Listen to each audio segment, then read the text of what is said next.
right, here we go. Episode number 2. Welcome everybody to the We Are Actors podcast. My name is Murshad Turabi, your host. And I am very, very excited for today's guest, one of the most sought after acting teachers in New York City, Mr. Karl Bury. Also an amazing actor himself. Welcome everybody. Welcome, Karl. Woo! How do you like that? Was that great? Good introduction? That's pretty good. What's the music from? What is that? Oh, it's actually just a default. It's a default sound off of this machine. I have no idea what it's from. How are you, Karl? How you doing? I'm good, man. I'm hanging in there in these crazy times, you know? Yeah. How you guys dealing with the whole COVID? You guys staying inside? Are you in New York or are you somewhere else? We're in New York. We're on our roof. So we're lucky that we have a deck. So we go out on the deck every day. And, you know, nice. We've been out on the probably about 6 times in the last 2.5 months. Oh, so, wow. Yeah, my deck's closed. Our roof is closed. They shut it But this is right. This is our bedroom. So we're lucky that we got a private. Oh, you have your own private little thing. Nice. Very nice. Yeah, lucky. Awesome. Yeah, that's great. Really lucky. I've been stuck at home with De Niro, my pup, which has been okay. Yeah. He's been keeping me busy. Yeah. Yeah. That's good. Good. So how's, I just wanted to thank you for doing this, by the way. Really, really appreciate it. I thought you'd be an excellent guest to have, seeing as though this is an acting podcast.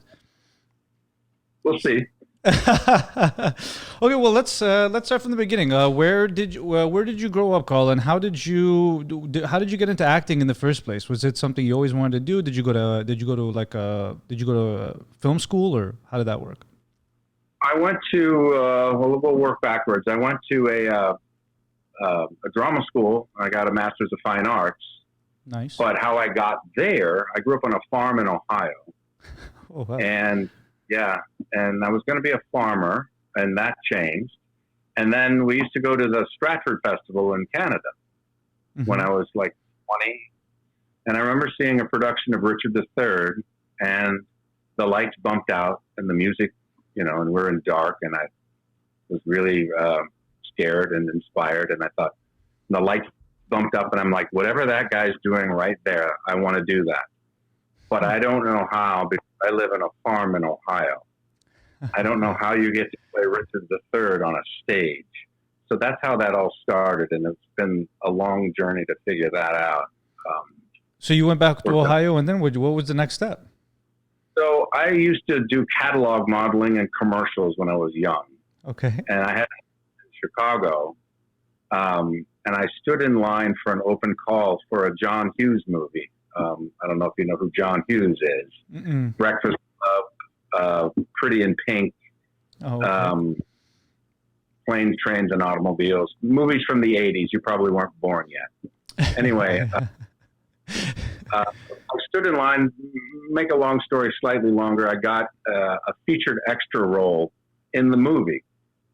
And it was one of Alec Baldwin's first starring roles. It's a movie called She's Having a Baby. And they were bumping me up to have a scene with Kevin Bacon. And I was like, oh my God. And everybody thought, oh, who's this extra that got bumped up? And, you know, as it happens in big movies, the dates get pushed and pushed and pushed. So my 2-day role turned into about 3 months on the set. Now I'm still in college. Amazing. So my parents don't know about any of this. So they know I'm in Chicago, but they don't know I'm missing college to be driving back and forth from Columbus, Ohio to Chicago to do this movie. And it came to a point where it got to be pushed another week, and I had an economics exam of a class that I've never been to. So they didn't know. So I went back to shoot the movie, and they said, we're going to have to push for another 2 days. I said, I have to leave. Oh my God. And they're like, you know, you've worked a lot. So, you know, when you say to a second AD, I have to leave. They're like, no, you don't. You have a job. Yeah. So I said, this has to be my last day. And if you push till tomorrow, I'm not going to be here. And he looked at me and he said, do you know how many people in LA would kill for the opportunity that you're being given right now? And I said, no, I don't know. I know I have to leave. Mm-hmm. So I left, and they're like, okay. They gave the few lines to another actor, and I went back depressed and went back to Ohio State, and I failed my economics exam, Of course. because I hadn't been to class, Right. and changed my major to theater the next day. So, Nice. it was really a Hail Mary. I had no idea. Everybody thought I was crazy. They're like, you don't even know if you can act. Mm-hmm. And I'm like, no, I think I can. Yeah. I don't know how, but I think it's going to work out. So you continued to do theater at the same college that you were at. You just changed your major. Is that what it was? And I just started poking my head into the theater department and signing up to audition and knowing absolutely nothing and being god awful. And we got in. They were doing a production of the Greeks, so they needed manly soldiers. So they put me in everything. They put me in a tunic. So I'm running around with basically almost naked. So they're like, okay. So I was like, this is great. So I got to be in all the plays. I said nothing, but I got to stand on stage in all these Greek plays. Mm. So there was a friend of mine his uncle had passed away, and he said, listen, I have to go to Indiana for my uncle's funeral. Can you stand in for me? And they okayed it with the director. So we have to come running down, charge in with our spears or whatever the hell we had. And we came down, and they said, you just have to go and stand down right. Okay. I got my spear, and I hustled down, and I stood down right. And I forget, it was when Helen was seducing Menelaus, I think. Mm-hmm. And I did not know this play. I had never seen a run through of it. So all of a sudden, Helen of Troy just takes off all of her clothes and starts to seduce Menelaus. And I was like, it's amazing. This is acting? That's hilarious. That's cool. It was, yeah, you're going to cut all this. No, that was great. Because So you graduate from there, and then what do you do? You didn't move straight to New York, did you? No. Anyways, I went from Ohio State, and I knew I wasn't ready. So I got a bunch of leads. So fast forward through 3 years, Mm-hmm. I got a bunch of leads. I got to work with really fine people, fantastic directors, outside directors. And I knew I wasn't ready or good enough to compete in LA or New York. So I thought, let me try to get into a top 5 MFA program, which I did. And that was in Seattle. It was the University of Washington's professional actor training program. Mm-hmm. And that was top 3 at the time. It's not anymore, but it was at the time. And so I moved there. I spent 3 years there. And in my showcase, I got an agent. I got offers in both places, New York and LA. And I chose to start in LA. Mm. Why did you pick LA over New York? Just curious. I liked the agent that I got. Got it. Primarily. Mm-hmm. And I thought I wanted to do theater at the time. Mm-hmm. But once I got in LA, and I thought, oh, you can make more money, and the reality of making a living and having a family, and it made more sense to me at the time, TV and film. So I went to Hollywood. I finished on May the 5th, and I was in LA May the 7th. Oh. So 3 years in Seattle, and then right to LA. And I was how LA long? for 10 years. Oh, me too. I was actually in LA. Yeah. I was in LA 11 years. Yeah. Yeah. Where did you live in LA? I lived in Hollywood 1 year, and I hated it. And by the way, Kevin Hart lived in my building. This is before he became famous. Like Wow. before, this was like 2006 or 7. Our parking spots where he had just done Soul Plane or whatever, I remember. And I was sharing this. I had no money. I was sharing a 1-bedroom with another actor. And we had like these Chinese dividers between us or whatever. It was terrible. But the building was nice. But I would see Kevin Hart early in the morning. Like I was selling insurance for my uncle at the time to make money.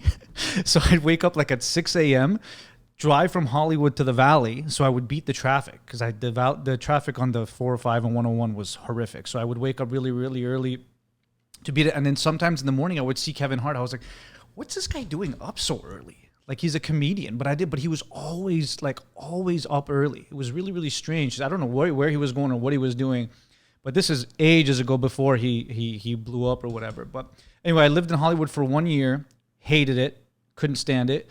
And then I moved to Woodland Hills, and I lived in Woodland Hills the rest of the time that I was there. 10 years I lived in Woodland Hills. What was your exit? What exit did you get off the 101 to go to Woodland Hills? Oh, I exited. Well, you could take you could take Canoga Park, or you could take Topanga. Those two, yeah. But it was right. Those ones, yeah. Actually, I lived in Van Nuys 1 year too. I lived in Van Nuys, and you know what's funny? This is a funny story. I went to get the apartment. It was my first apartment without a roommate. I started to make a little money with the insurance stuff, and I was like, I got to move out. I can't. I loved my friends, but I couldn't live with anybody. And so I went and saw this apartment during the day, and it looked nice. And then I went in. When I moved in at nighttime, as soon as I drove out of the parking lot, there was 10 cop cars on the street, and they had like people at gunpoint or whatever. I was like, what the heck is going on here? And I found that I moved into like a heavily gang neighborhood in Van Nuys. And I had already signed a 1 year lease. So I ended up staying there. But they were actually, the guys on the street were super nice to me because I lived in the area. So they didn't bother me. I'd come, they're like, hey, what's up, man? I'm like, hey, what's up? Great. So, Year though. Wow. Yeah. And then I moved to Woodland Hills. So I was there. Oh, cool. Great. Okay, so you were in LA and you worked a bunch in LA, right? I did. Eventually, it was lean and mean in the beginning, but so I got to LA and I knew my agent and I knew my brother's best friend, and that was it. So, coming out of drama school, I didn't know anybody. I had no credits really. Nobody really seemed to be interested in meeting me as a young actor. And so I immediately did that, got bored and depressed thing that actors do. Mm-hmm. And I went to my agent and I said, I'm really bored and depressed, and I need to be in an acting class. Mm-hmm. And I said, do you have any recommendations? He said, let me call my client at the time was Jason Alexander. Oh. And he called Jason Alexander and he said, I have a young client here who's looking for an acting class. Who should he go to? Who do you recommend? And he said, there's only one teacher in LA that he should go to, and that's Larry Moss. Mm. Oh, that's how you met Larry. That's really cool. And I couldn't get in, but I happened to be in a play at the Odyssey Theater in West LA. And I was talking about this acting class that I'm supposed to get into, but I can't even get a meeting. And one of the older company members said, hey, I'm in that class. Come with me on Monday night. I'll introduce you to Larry.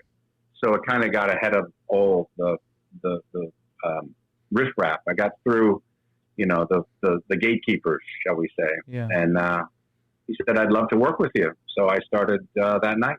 Nice. What year was that you started with Larry? 1872. Oh, you're not that old, Carl. I was in 1995. Oh, okay, 95. Cool. 14. So it's been a long time. I'm kidding, Rishi. I just moved to Vancouver in 95. In 95, really? Yeah, I just moved to Vancouver.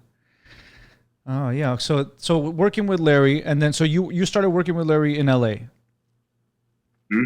And then, yeah. And it was so you were at what point? Because you were always an actor. At what point did you ever decide? Did you start teaching just to make extra cash on the side? How did that start happening?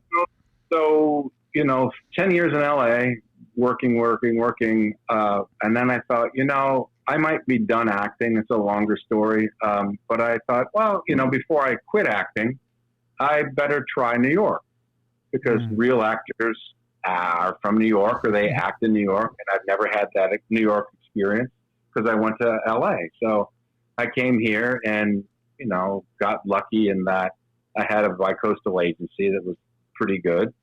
And I got meetings with the people that I needed to see here in New York. So I got the ball rolling, and, I got an episode of The Sopranos and got on a series and got to understudy Ray Liotta on Broadway. All in about 2.5 years. So I thought, maybe this New York thing's going to be okay. Right. So I was helping a fellow understudy get ready to go on. She went on quite often. in the play. And it's kind of a great story in that she got the call at 4:00 to go on that night. And she This said, was I'm the first freaking time. out. The first time she had to go up. Oh wow. She was at the hairdressers. They're like, listen, the actress called out. Now, this is a three-hander. So it was the actress, it was Ray Liotta, and Frank Langella. So there was a three-person cast. So she was like, oh my God, I'm going on. I said, don't worry, I'll meet you at the theater. We'll run lines. We had been really diligent. We were really prepared to go on. But still, there's being prepared to go on and going on. Right. So I said, I'll meet you at the theater. She was already on stage with Ray and Frank and walking through the part and doing great. So we ran lines until half hour. She went on. She did the first act. I ran up at intermission. We worked on the second act. She did great. It was the first time the show got a standing ovation because we were in the first week of previews. Wow. So Frank made everybody sit back down and said, I just want to let you know that this young lady just made her Broadway debut with 3 hours notice. So all 1,100 people or whatever stood right back up and gave her a standing ovation. He said it to the crowd? The producers came out, gave her the biggest bouquet of flowers I had ever seen. And she's crying. I'm standing in the orchestra, standing up and crying and like a proud parent. And I went backstage and she said, you know, I teach an acting class. And I want you to come in and teach with me because I like the way you talk about acting and I think you can help these actors. So I co-taught with her. What was who is she, by the way? Her name's Alexandra Neal. Alexandra Neal. Terrific actress and a terrific human being. She allowed me to co-teach with her for about, I don't know, a year or two. And she got, and it wasn't a money thing, you know, to your question. You know, I loved it. And I still love it, you know, because it gives you another perspective of the craft, another, you know, another perspective. Anyway, so I taught with her and she got another Broadway show. And I started to take over while she was away. Okay. And then I decided in 2008 to go out on my own. I see. So, yeah. And I was still working and I did Brotherhood and I was still doing series work and starting my class. That's cool. Yeah, we met at Larry's class, right? Right. That's how we met for the first time, I think. What year that was? Yeah, it was 2016. I just moved here. Really? Yeah. I just moved here from LA and it was the fall because I had just moved into my apartment. And then I got the email and I was like, oh yeah, I might as well just do it because I just got here now. I had just moved here and I was like, I'll take the class. So I signed up and I came in and I remember having just the worst week, like one of the worst weeks I'd ever had in Larry's. First of all, I was moving, but I still prepared. You know, it's just at the time honestly, I just didn't think I don't think I was very good. I was just like, I had a couple of years of training in, but it wasn't that, I wasn't, and I had a hard piece. I was doing My Zinc Bed. Oh my gosh. And I was like, I was this British journalist and all this sort of, and he was, a former alcoholic and recovering and all this kind of stuff. It was just so much work and we got our ass handed to us. But I remember like leaving and asking people, I was like, guys, somebody kept saying there's this acting teacher, like just inside Larry's class. They were saying, yep. Because I was like, I just moved here. Is there a regular class I can get into? And they're like, yeah, there's a guy. He's here. He's in this class, And then as I was leaving, you arrived late. I remember still. You and your partner, Maureen, right? Was her name Maureen? Oh, yeah. So I was good memory. I was leaving class and you had just come off the elevator and then they had just shut the door so you couldn't go in. Right. The scene had already started, so they just closed the door. So we were standing outside and talking, but I didn't know that you were the guy everybody was talking about. I went to go eat. I was like, I'm going to go eat. I was all depressed, I think, from how my scene went or whatever. So I left, and then later on, I found out that it was you. And then I think I remember hounding you to get into class. I think I emailed you like 20 times or something like that. I don't even remember. It worked. Yeah, I think it was quite a few times, but I'm happy I did because we ended up getting in class and everything. But let's go. The Frank Langella. Did you work with Frank Langella more than once? Because weren't you in a movie with him as well? I did a movie called Starting Out in the Evening. It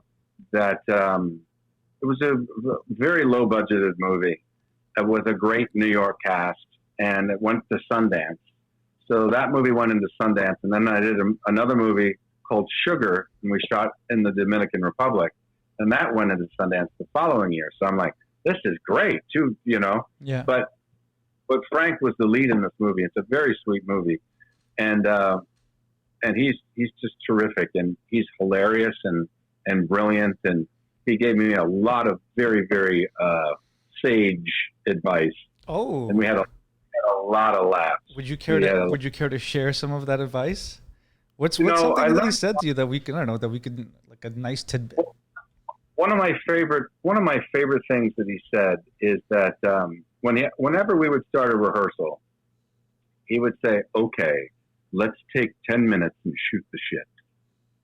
And I thought, every time I start a rehearsal with my scene partner, I'm going to say that, because let's just shoot the shit for 10 minutes. I like the fact that he wanted to shoot the shit and he put a time element on it. So we'll shoot the shit for 10 minutes and then we're going to go to work. Because how many rehearsals do you go to with, whether it's in class and it just devolves into a coffee and you shoot the shit for an hour. Right. Or right. Tired after talking to really rehearse. Right. I don't know. Maybe that's just me. I don't think so. And how would shoot the shit go? So you're sitting down with Frank Langella. What does he say? Well, we would just talk about the day, or we talk about the rehearsal. Another thing that was very helpful for me as an understudy is that he would come up to me before the show, because I was still having to watch every show for the blocking, and it was an original piece, so they were doing rewrites in the daytime. So they were trying new pages at night in previews. So he would say, "I'm going to work on 3 things tonight. And after the show, I want you to come back and I want you to tell me what those 3 things, and I want to talk about them." So it was like a test. So it really kind of made me have to kind of sharpen my eye to, look to see what he's doing and see if I could put some words. And that's just the love of the game. I mean, that's really, you can ask about teaching, and like, I just love the game. I love the craft of acting. Yeah. And it allowed me, to your earlier point, it allowed me to stay at it when it was tough. Yeah. Did you ever get on stage? Did Ray Liotta ever get sick or anything? No, it was pretty. He heard that I was good in rehearsals, and I think that kind of. He's like, "I'm not letting this guy on stage." Oh, that's interesting. That's an interesting element. I never thought about it that way. I never thought from that perspective. Like the main guy would be like, "Well, if I let this guy on stage, he might, overshadow me or something." Well, it's also, I don't know how much, I did hear that from, fairly reliable sources, and that, it's human nature, but it's also his part. You know what I mean? He doesn't owe me. Sure would have been nice to go on, but it's his gig, and yeah. Yeah, it's just nice to be along for the ride. I would think. Well, I learned a lot because I didn't sit back and I didn't really realize the whole caste system in terms of understudies and what they're thought of. How I thought they would be treated, especially in a smaller company. Shall we say, with more respect. They kind of like don't. It's kind of they don't want to know that you're there until they really need you. Okay. And I was like, oh, okay, this is a thing. I thought so. It was kind of there was a hierarchy, shall we say? Yeah, that makes sense. Yeah. So no, I learned a ton. I learned a ton of what not to do, what to do. But I really knew that if I didn't get comfortable around Frank early on, that if for whatever reason, if I went on and I was not prepared, or I got starstruck or overwhelmed, or I wasn't, whatever, I wanted to make sure that I had as much rehearsal as I could get, because we didn't really get to rehearse with Frank along the way. But he did say towards the end of the run, he goes, "I'll come in on one Friday and I'll run the show with you guys." Oh, wow. So he really was very, very generous with that. And he was always, another couple of good pieces of advice that I hold dear to me, is that he always loved to say, never give up, never give in. Never give up, never give in, because you're going to have times where it's rough. Just remember that phrase, never give up, never give in.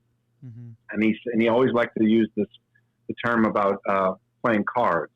He said, you're going to get shitty cards dealt to you as an actor, especially in the beginning.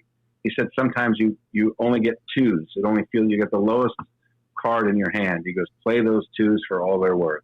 That's what you said in your intro in your podcast about, just hanging in there. And that's what really separates the ones that really do well and continue on, and the ones that don't. They just hang in there and just put one foot in front of the other.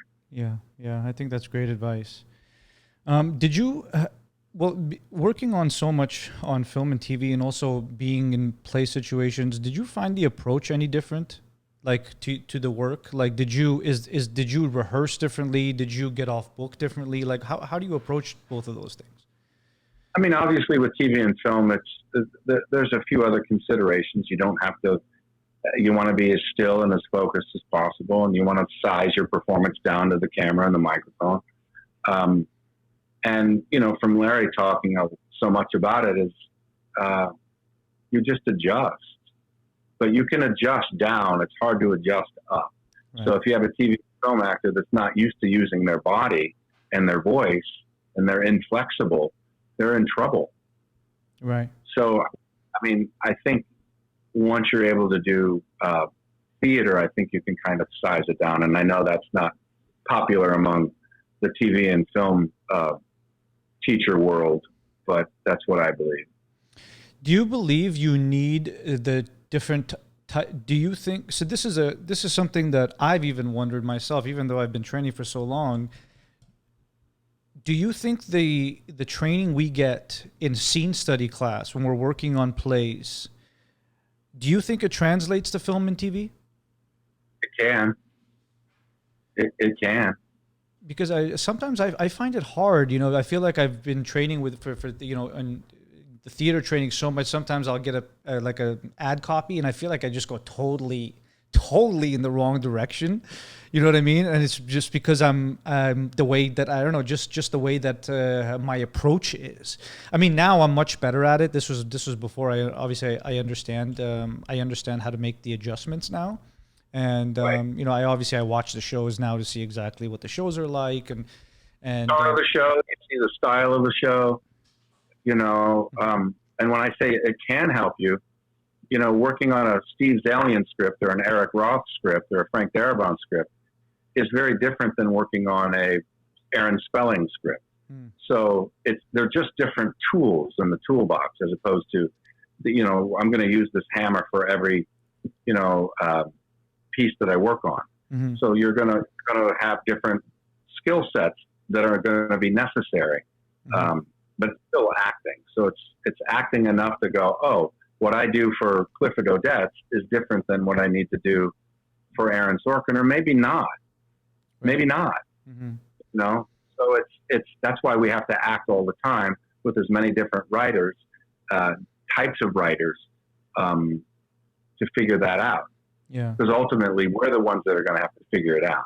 Yeah. You can go to acting class, be a class actor your whole life, and still not find that bridge into taking that skill set and applying it into the real world, which is anybody that I work with as a teacher. That's all I want to do. I mean, I think that's a very, very interesting thing that you just said, because I think about that all the time. You see actors in class sometimes that are brilliant. Like you see their work and you're like, holy cow, how is that person not? But for some reason they can't translate it. They just can't do it. It's crazy to see. And then you'll see somebody in class where you're like, oh yeah, they're good, they're all right, or whatever it is, and then you'll see them on a show or you'll see them in a movie and you're like, whoa. That was really, really amazing. It's just such a, I don't know, weird dichotomy, I guess. Right. It doesn't make sense. It's not a meritocracy. Yeah. And, it's what I think, well, a lot of things, but one of which is class is to figure out where you're weak. Right. I'm just not very good at this. Or I am pretty good at this and I could be that much better. Yeah. It's kind of like being a student of your own game and kind of self-scouting and understanding where you're good, but most importantly for my taste, where you're weak. Yeah. And then this is the big one, decide if you want to fix it. That's Some actors love their problems. They love them. Yeah. And they'll just go to class and try to do the same hamster wheel acting over and over and over, rather than going, take the advice, take the note, and just be okay. If you're like, I don't want to get better at this, I'm like, that's okay. Yeah. There's other classes that'll take your money and they'll just say, that's okay, good job, good scene. And that's not because I have too much respect for it and I'm still acting. Yeah. It's not going to fly. Yeah, I agree. Whenever I would take class with Larry, he would suggest certain things for me, and then I would just go in the completely opposite direction. He would suggest like Middle Easterns. He would, like, I remember one time he gave me a list, and it was like Bengal tiger, Baghdad Zoo, The Invisible Hand. I think, yeah, and then I think Guards at the Taj, or so I forget. There was a few different plays, and then I emailed him and I said, "Can I do the Lonesome West?" And he was like, "Sure," and it was like completely in the opposite, because I had worked on Bengal Tiger. I just knew it was in my wheelhouse. I think I did it in your class. I think it might have been one of the first scenes that I did when I came to the Sunday class or whatever. I just had it in it's not that I couldn't have worked on it to make it better, but I just knew that I was weaker in other places, and I wanted to take the time with Larry to work the hell out of those instead of coming to class and put up a good scene and everyone's like, oh my God, he was so good. There's time for that other places. I feel like I just don't want to waste my money and just to be patted on the back for a few days. I want to give somebody my money, and if I'm going to work with an incredible teacher, I want to get, I want to grow. It's really just about growing, and if I have to go through hell, which I have a million times, even with you've seen all of the struggles I've had in class and with Larry and everything, but at least I know when I leave that class, I can feel the growth.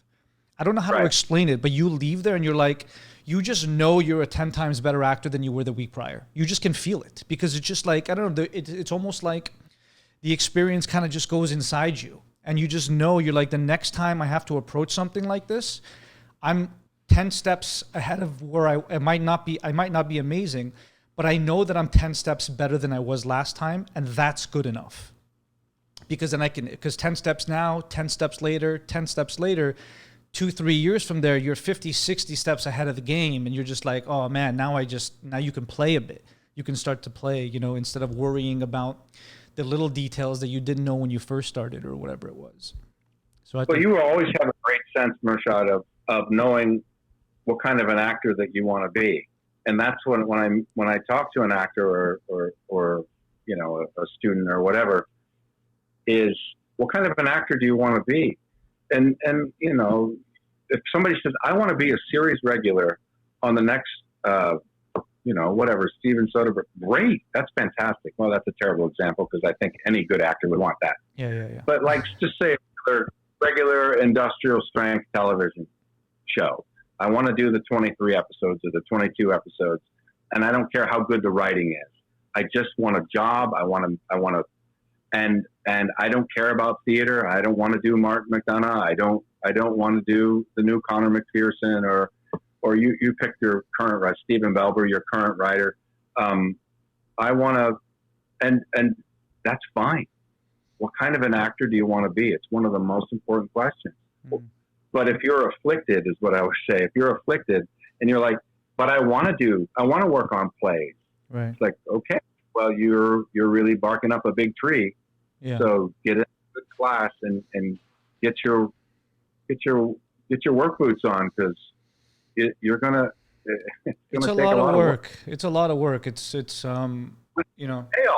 No guarantee of a payoff. Yeah. So the other If you go, I don't want to do any of that. I want to get on TV. I want to get my recurring role or my series regular, and I want my house, and I don't want to think about studying acting ever again, or I'm just going to play a variation of myself, and that's what I want to do. No shame, no shame.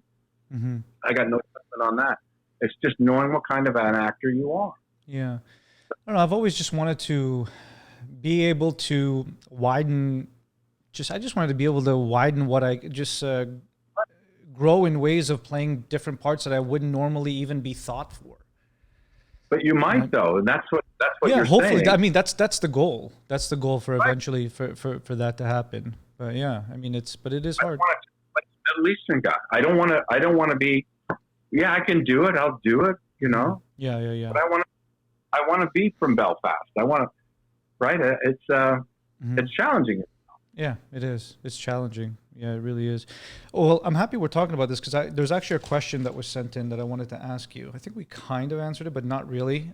So we got an email question that said, let's say I've already gotten the part and they have sent me the script. Where do I start?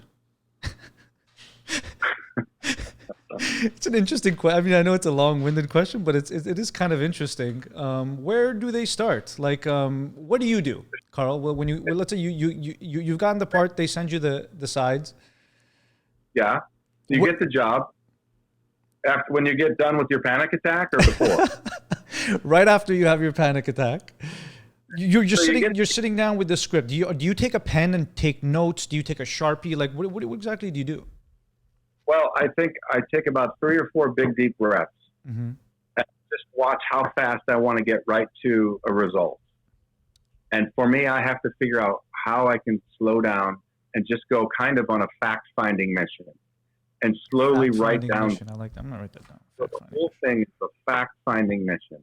And I ask a whole bunch of questions. And you know these from working with Larry. Where am I? What do I want? What am I doing? What's in my way? Is it inside or outside? Just basic, fundamental relationship to persons, places, objects, and events. Mm-hmm. That's where I start those questions. And I watch how, I don't worry about how it's going. You know, you've heard me say it. Yeah. Right? It's what before the how. Right. What's happening? What am I doing? What's in my way? Not how am I going to do it? How am I going to say this line? So I find if I can immerse myself in those given circumstances, in the story, the lines come faster. I'm more relaxed. Mm-hmm. I can get lost in my work. Yeah. Right. Yeah. But without that, the anxiety, if I'm anxious, it just means I'm not asking enough of the foundational questions, or I'm too worried about the future. I see. Like, how am I going to do this tomorrow? Like, I don't know. I'm right here at the table. I just got the material. Don't worry about that. Yeah. I mean, you're going to. Yeah. It's you're a boxer. It's the Mike Tyson quote. Everybody's got a game plan until they get punched in the face. Mm-hmm. And there's one thing you can count on. Shit is going to go wrong. You're going to get metaphorically punched in the face. Yeah. That's when comes in. Because I think by and large, acting, if you're talented, like you are, is common sense. But what goes out the window is that common sense when the camera rolls or the curtain goes up. So that's why we practice and practice and practice. Nice. Repetitive. Fact-finding mission. I'm going to name the episode that. I really like that. Awesome, Karl. Karl, I have a few questions that I ask everybody. What do you got? They're just really fun, just some fun questions. I always think, I feel like you can learn a lot from people when you ask them these questions about the business. Like, who is your favorite actor? Mine? Mm-hmm. Right now? Yeah. That's a great question. You know, at the present moment, Jesse Plemons. Who? Exactly. Look him up. Jesse Plemons? Yep. Okay. Who is he? A lot. Yeah. Look him up. What has he done? I know that. Oh, he's done a lot of things. I'm gonna let you be on that fact finding. That's fine. On a mission to figure out who Jesse plays. Sorry, Jesse, if you somehow watch this. I don't know. I've never heard of him, but I will definitely check him out. Now I'm actually intrigued because now I can go and watch a bunch of stuff. Yeah, you should know him. He's going to be. You've seen him a bunch. You just don't know who it is. I'll probably have him. Yeah. Is he a stage guy or a film? I've seen him basically just on TV and film. Oh, okay. But high end film. Oh, nice. And he's the real deal. Nice. And he's a young guy. I mean, so that's off the beaten path, nice. Right? Yeah, truly, now you asking me this question right now, he's very much on my mind because I'm like, that guy is fantastic. Nice, Jesse Plemons, everybody. Okay, cool. All right, number 2. Ready? What is your favorite movie of all time? The Shawshank Redemption and It's a Wonderful Life. It's a two-parter. It's a Wonderful Life. Those are right up there. It's a Wonderful Life and The Shawshank Redemption. I used to play. I played hockey once with Tim Robbins. Did you really? Yeah, he used to come play hockey in Vancouver at a place called 8 Rinks, or it's open rink. Anybody can come and play. And we would play, and I would play. I'm a terrible hockey player, like the worst. But my friends needed somebody to play goalie. And so like they would just bring me, put a bunch of equipment on me, and I couldn't skate for shit. And they would literally put me in the goal, and I would just like come fumble around and somehow maybe luckily save a goal or whatever. But Tim Robbins would come in and he would play, and as he would play, people would yell, "Let's go, Shawshank! Let's go!" And they would like yell at him. Oh, he was a great sport. He loved it. And every time he would score, they would slap the sticks and call him Shawshank or whatever. It was really, really funny. Pretty good. Yeah. Was he good hockey player? He's pretty good hockey player actually. Yeah, he would come and play a lot. All right, Tim Robbins. First movie. Oh, do you remember the first movie you ever saw and where you were at the time? The first movie I ever saw. Where was I? I think I was in. We had a small cabin in northern Michigan on Torch Lake, and I think it was Herbie. No, Herbie. Herbie and the Love Bug. Harvey and the Love Bug. Okay. Herbie and the Love Bug. Is that the one where they did a remake with Lindsay Lohan? I think so. Actually. I think didn't they do something like a Herbie movie? Like, I don't know, like an animated car. No. I don't remember. Oh, okay. Back in the with the. Back in the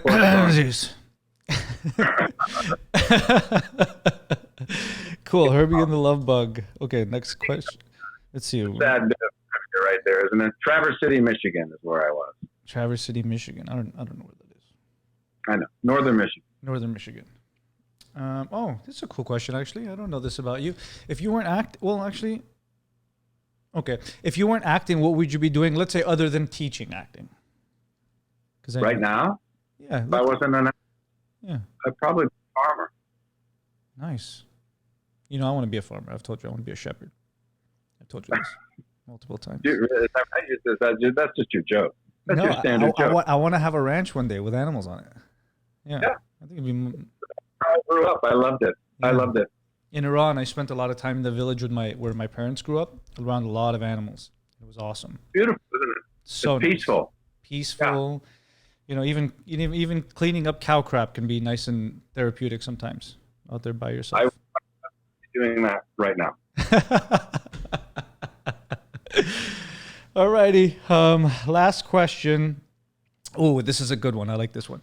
Okay. If you could pick the best situation that you could be in, like career-wise, right? Let's say somebody came to you, gave you like $30 million and said, you can do a play or you can do a film, whatever you want to do, and you could pick the cast. And I could pick the cast? You could pick the cast. What would be your idea? Who would you want to work with? Who would you cast, and would it be a film? Would it be a play? What would be like your dream scenario if you had control over it? Wow, that's big. Mm-hmm. I mean, I'd love to work with Frank again, Frank Langella. and Jim Carrey, and they're working together on a series right now. They I can't remember that. Yeah, they're together right now. Is it for Netflix or something? I want to say Showtime. Yeah. So it would be with those two. Well, let's get you on that show. Right, exactly. It would be. I don't know. $30 million. That wouldn't leave any money for Frank. That's true. So we have to find. I guess I underestimated the budget there. Have to go a little. It's like an '80s budget. I think I'm be giving away my work, but those two they're just hilarious and work really hard and beyond world class performance. So that would be great to have both of them there. I say that now from the safety of my apartment. Mm-hmm. Well, hopefully you get on the show. Do you know if it's coming? Is it coming out soon? Or are they shooting it right now? It's out. I think they're in their second or third season. I have to look it up. It's just, but I hadn't thought about it until you just asked me that question. Mark Rylance. Let's put Rylance in there too. Yeah. So if Mark can have, I don't know. We're going to have to up the budget, Michelle. I know the budget is too low. The budget is too low. Yeah. Add a zero to $30 million. Yeah. Rylance is awesome. How about what would you do? $30 million.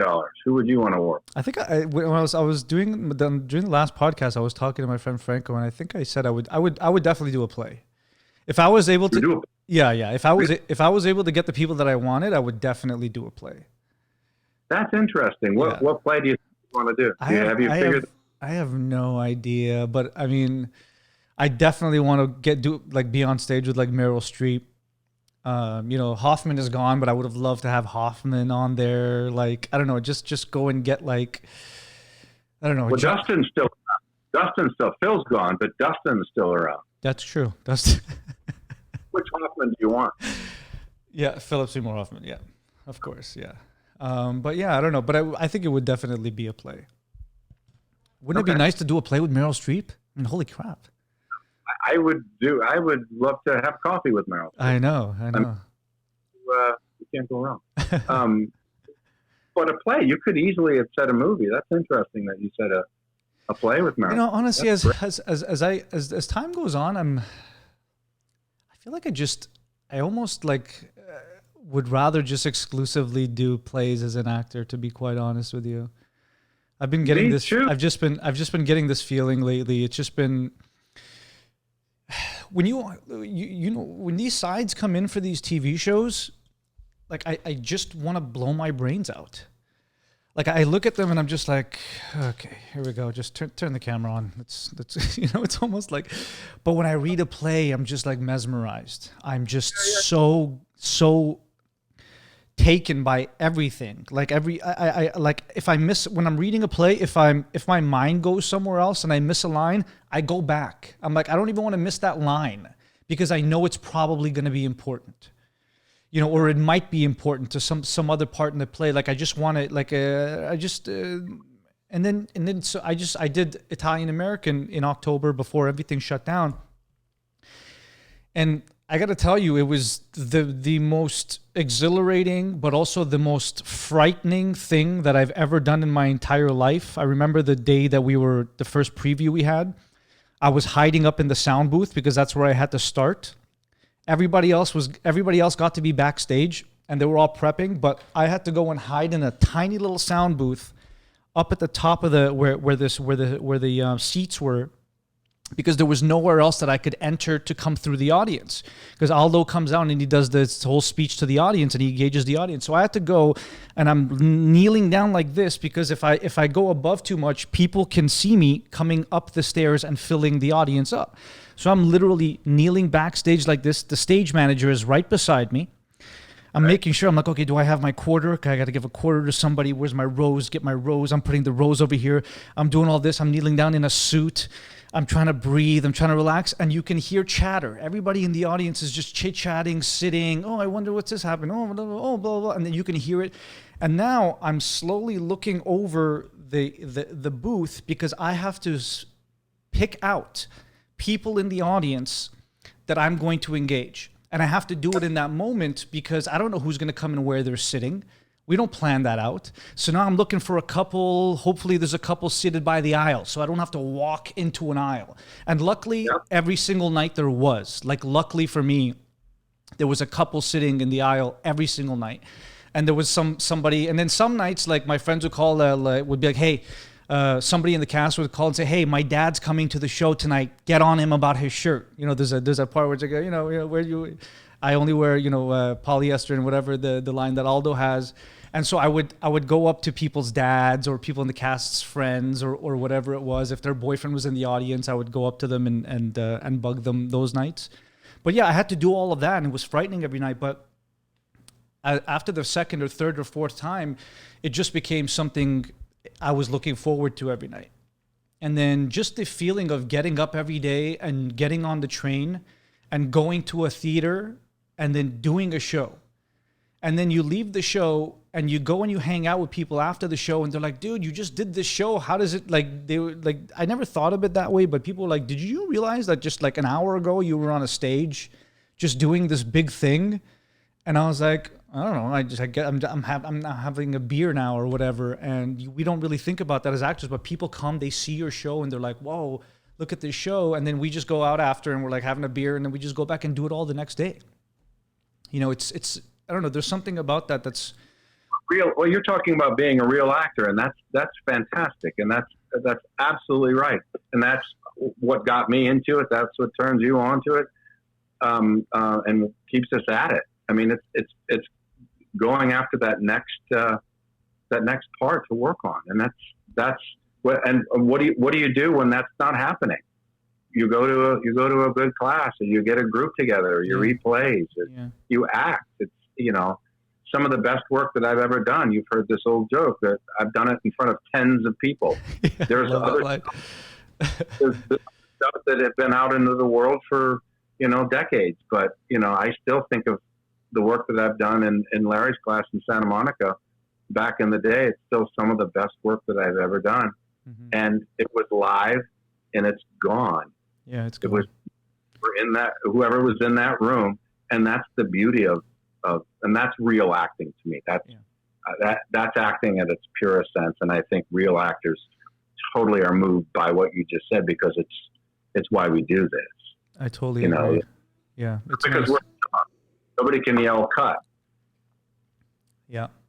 Yeah. And you're that close to people, it's so cool just being that close to an audience. Cause I was like right in the audience and then right at the end, again, right up close to the audience, and you can see people's expressions on their face, like right up close.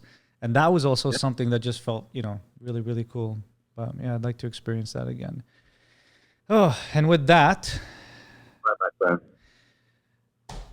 hopefully we get back to normal soon. It's been, I don't even know how long. What is it, 2-3 months? How long has it been? Yeah. I think it was March 14th was the last time I was in a rehearsal studio. March 14th. Wow. Saturday was the 14th. 2-3 I hope it months. comes back. Hopefully everything comes back. Hopefully the theater comes back. We can get back and going and watching shows again and auditioning again and being in class again. Because I do miss all of those things big time. Me too, my friend. Yeah. Well, thank you so much, Karl. Thank you for doing this. I really, really appreciate it. It was so much fun and good seeing you. And hopefully I will see you soon. I love it. Cool. Thank you so much, Karl.